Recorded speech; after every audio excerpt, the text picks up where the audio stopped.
Southern Railway to Paris, showing us the art of travel.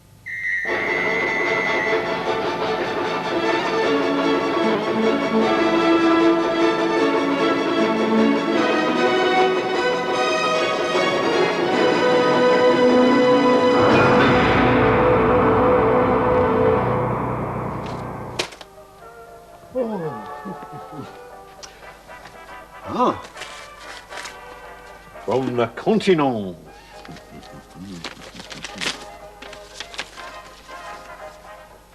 Mon cher Michel, so happy to hear of your visit to Paris. I'll meet you at 12 noon on Saturday at the Café de la Musée. I look forward to seeing you. Au revoir, Suzanne. That's wonderful. Paris in the spring. Good night, London. Good morning, Paris. Only 6.5 hours by the Golden Arrow Limited, courtesy of the Southern Railway.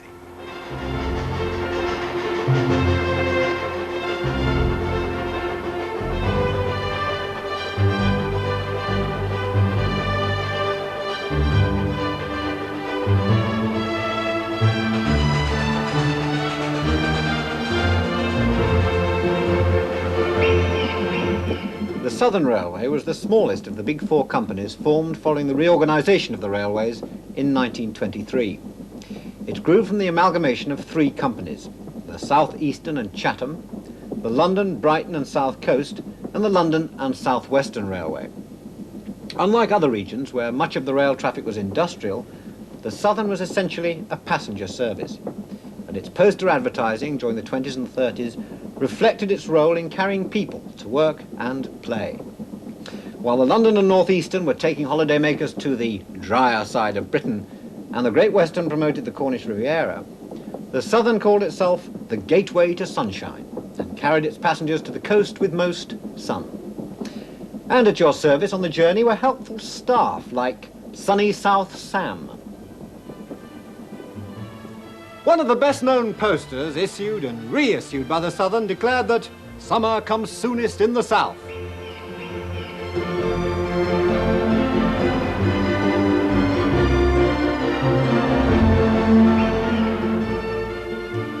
And when the summer was over, it was still time to go south for winter sunshine.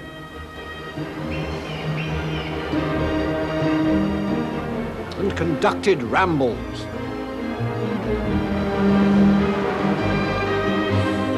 The Southern certainly encouraged people to get out into the open air and enjoy the natural beauty of the English countryside. Swanage, Dorset for sunshine and health. Firm sand, safe bathing, golf, tennis, bowls.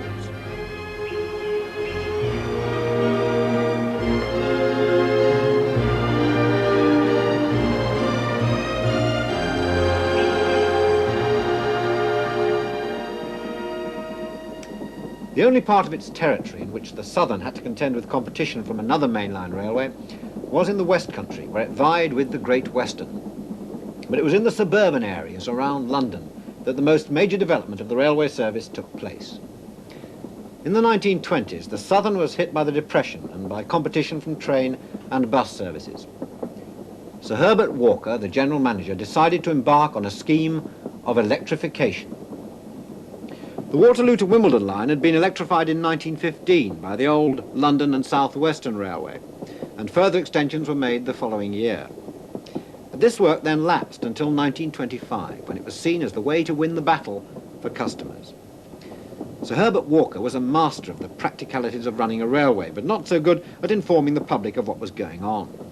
Consequently, the Southern was criticised for the poorer service resulting from improvement works.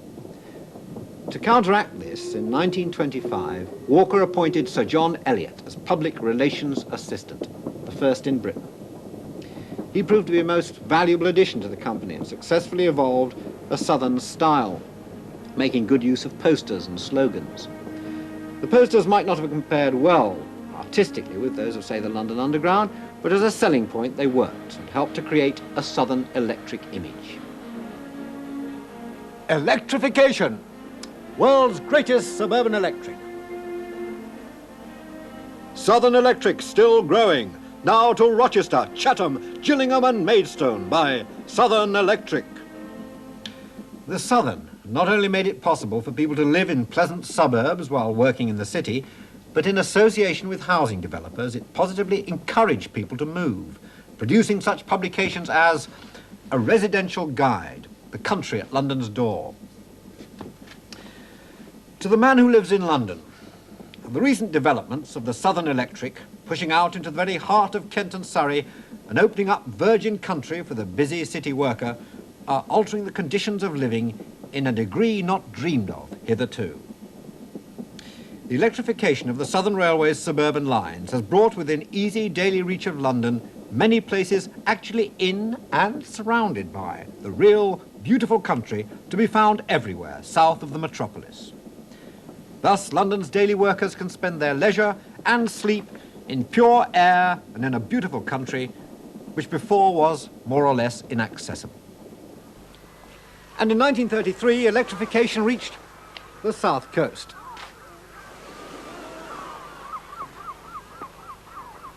Brighton and Hove came within commuting distance of London. Electrification certainly resulted in more frequent services and faster journeys. The Southern not only maintained its passenger traffic, it increased it. Timetables were simplified by running trains at set times past the hour. Southern trains were not renowned for their luxury, but you knew when they would arrive. They were punctual and clean. But there were some famous trains where you would expect a bit of elegance, like the Brighton Bell, running daily throughout the year, as well as the celebrated Golden Arrow, which was inaugurated in 1929. The Southern also brought continental visits within the reach of ordinary middle-class families via ports such as Ramsgate, Folkestone and Dover. And equally, it encouraged foreigners to visit England. The jewel in the crown of the Southern Railway was Southampton docks, which were expanded many times during the 1920s. The pride they took in the docks and their importance to the railway was reflected in the Southern's publicity. Great Britain's premier docks. The world's greatest liners use Southampton docks. The distributing centre for new trade routes.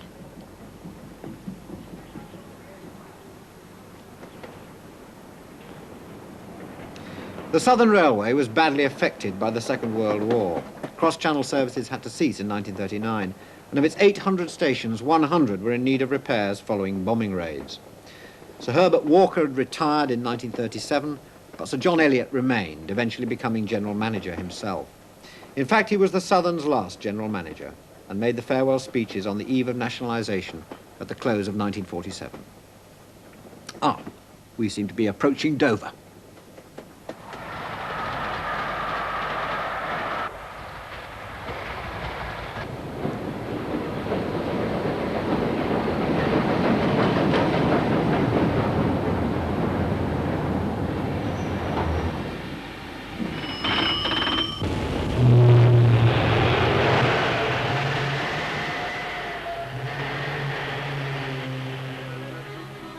La France!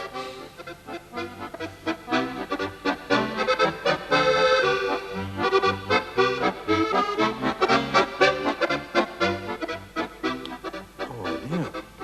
Where can she be? Garçon, this is the Café de la Musée, isn't it? Non, monsieur. Suzanne!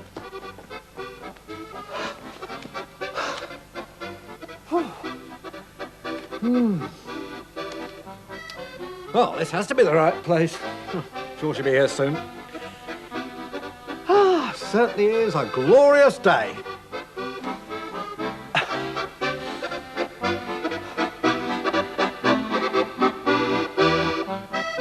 And Michael Palin travels up the east coast of Britain to St Andrews tomorrow afternoon at the same time.